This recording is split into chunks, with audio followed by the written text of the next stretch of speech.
A man wins the Pulitzer Prize for explaining why Europeans conquered the world, and the explanation turns out to be the shape of a continent.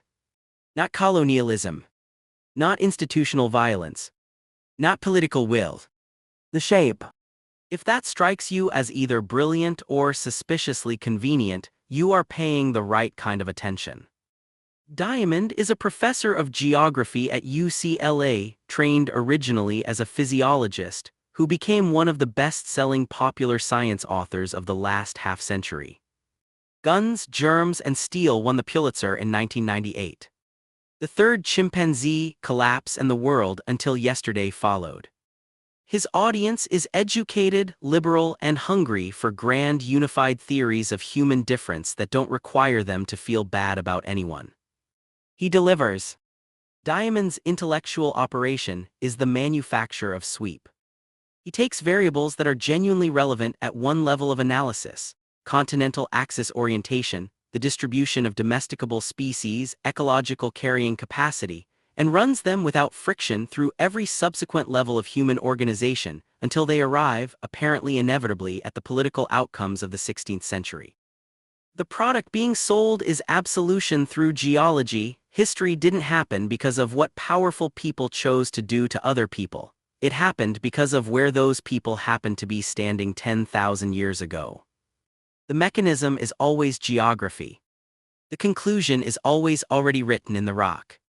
Begin with the causal chain because it is the structural heart of the enterprise and the site of its deepest failure. Diamond's argument in Guns, Germs and Steel runs approximately as follows. East-west continental axes allow crops to diffuse across similar latitudes. Diffusion produces agricultural surplus. Surplus produces population density. Density produces states. States produce military technology. Military technology produces conquest. Each step sounds defensible. The problem is that each step is a different kind of thing, operating at a different level of organization, governed by mechanisms that do not simply inherit their logic from the step before. Geography produces conditions. It does not produce institutions. Institutions are not simply surplus stored in a building. States are not population density plus time. Each transition requires explanatory work that Diamond does not perform. He narrates across it, and the narration is so fluent that the gaps become invisible. The Chinese had gunpowder. They had sophisticated naval technology. Zheng He's fleets were sailing the Indian Ocean while European ships were still hugging coastlines. They did not conquer. Diamond's framework, applied consistently, should predict they would. That they didn't is not a minor anomaly to be footnoted. It is direct evidence that political decisions, institutional constraints, and contingent historical choices operate at a level his geographic substrate cannot reach. Diamond's response, to the extent he gives one, is to gesture at geographic subvariables he hadn't initially specified. This is not a scientific move. This is a framework eating its own counter-evidence and calling it digestion.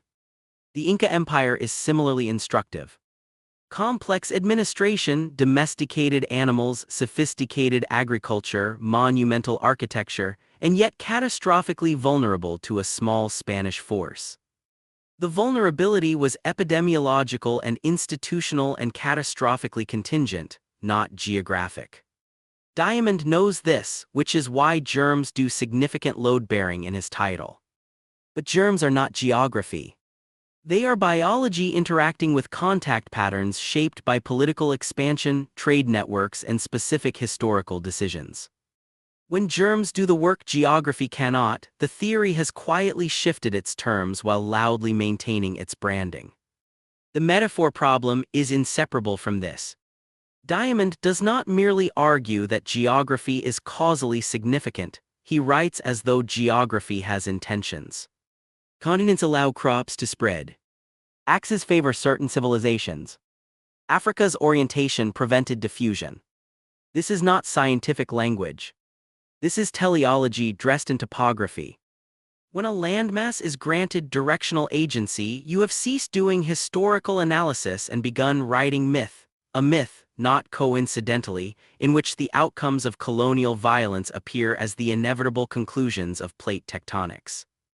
The metaphor doesn't just carry false implications, it carries ideological ones, and it carries them without argument, embedded silently in the grammar. The example problem is equally structural. The entire theoretical edifice of guns, germs, and steel is rhetorically anchored to a single conversation. Yali, a New Guinean politician, asks Diamond why Europeans have so much cargo, manufactured goods, technology, material wealth, and why so little of it ends up in New Guinean hands. Diamond presents this as the spontaneous formulation of the central puzzle of human history. It is nothing of the kind. Yali asked a specific question, shaped by the cargo cult phenomenon, itself a highly particular response to Pacific colonialism in a specific post-colonial context, to a specific Western scientist conducting fieldwork.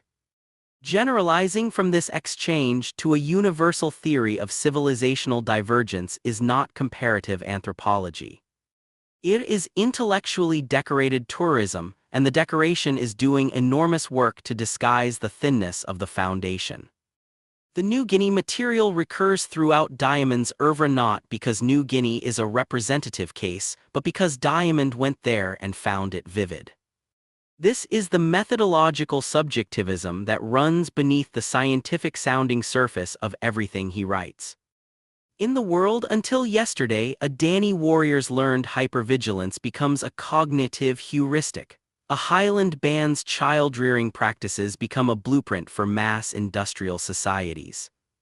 The inferential leap from "a man I met exhibited this behavior" to "this illuminates the adaptive architecture of the human mind, with implications for modern states of 300 million people" is not a scientific inference. It is autobiography with citations. And the scalar gymnastics are dizzying. In Guns, Germs and Steel, the argument runs from the geological down to the civilizational.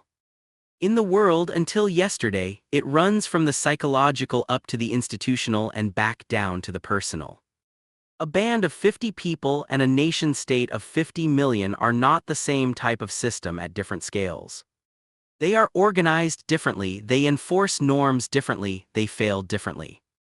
Direct reciprocity, kinship enforcement, and face-to-face accountability do not simply upscale into legal abstraction and anonymous markets. You cannot read off macro-institutional recommendations from micro-psychological adaptation without the analogical infrastructure collapsing, and Diamond never builds that infrastructure. He assumes it. Finally, and perhaps most fundamentally, Diamond cannot see emergence.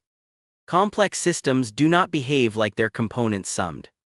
Civilizational divergence, the timing of industrialization, the specific location and character of the Industrial Revolution in Britain, these are not derivable from cataloging available crops and domesticable animals. They arise from configurations, interactions, feedback loops, and contingencies that no additive model can capture. Diamond's geography is a stage set, static and inert. He has built a theater and called it a mechanism, and the plays performed inside it all have the same ending, which should tell you something about the playwright rather than about history. Diamond is correct that geography is not irrelevant, which is the least controversial claim available in the history of civilization, and which approximately no serious historian disputes. He is also correct in collapse that societies can and do contribute to their own environmental destruction, and that this dynamic deserves systematic attention. These are genuine contributions.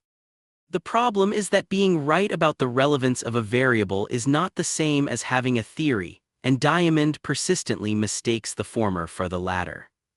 Noting that geography matters while failing to specify how it interacts with everything else is not an explanation, it is the preamble to one. Jared Diamond is a gifted narrator who discovered that if you tell people their history was inevitable, they will call it science and give you a Pulitzer, and he has been dining on that discovery ever since. If you found this video useful, subscribe and leave a comment with the public intellectual you think deserves this kind of analysis next. The list is long.